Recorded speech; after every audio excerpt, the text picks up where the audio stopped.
Hello and welcome to my Monday message, one big idea explored in around about 3 minutes. This week we're continuing our short series about management and leadership, and we're going to be talking about different leadership styles and the way that you can approach leadership.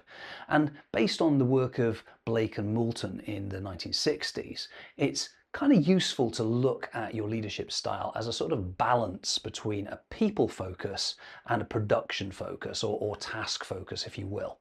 And the horizontal axis in our usual 2x2 grid this time is therefore going to be production, and the vertical axis is going to be people.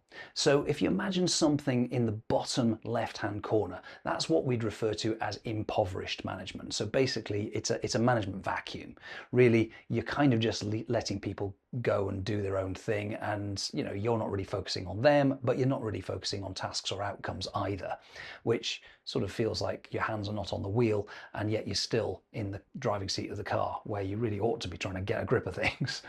Then you've got, I suppose, the bottom right hand corner, which is a different type of approach. In fact, it almost feels like an opposite extreme in some respects, because this is where you're highly production focused, highly task focused, quite transactional.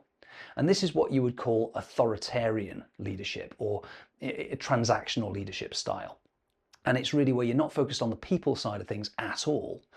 You're only really focused on the production side of things. So you're treating people almost like just basically as a resource. And I've always hated the phrase human resources because it implies that people are just like chips on a game of poker, or pieces on a chessboard. And of course, that's not what people are.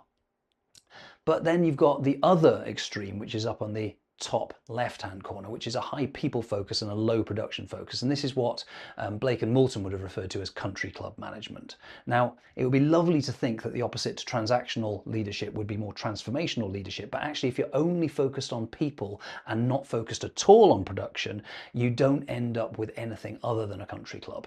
It just ends up with it being all very fluffy and very nice, but actually you don't really get any outcomes and you don't really get to where you need to get to. So what you need to look at is the top right hand corner, which is this balance between the two. And this is what Blake and Moulton would have referred to as team management, but it's really ultimately where we get to in this idea of transformational leadership, sometimes even where you might call it like sort of servant leadership probably lives up here as well. There are a bunch of different styles which would live in that top right hand box, but that's the kind of area where you're not only going to get the best out of people, you're also going to make them feel like they're part of something that's bigger than themselves, and you're going to have the focus on true outputs, true outcomes, and achieving your goals. Hopefully that's helpful. I'll see you all next week, and thank you as always for helping me to build this channel by liking and subscribing. Thank you.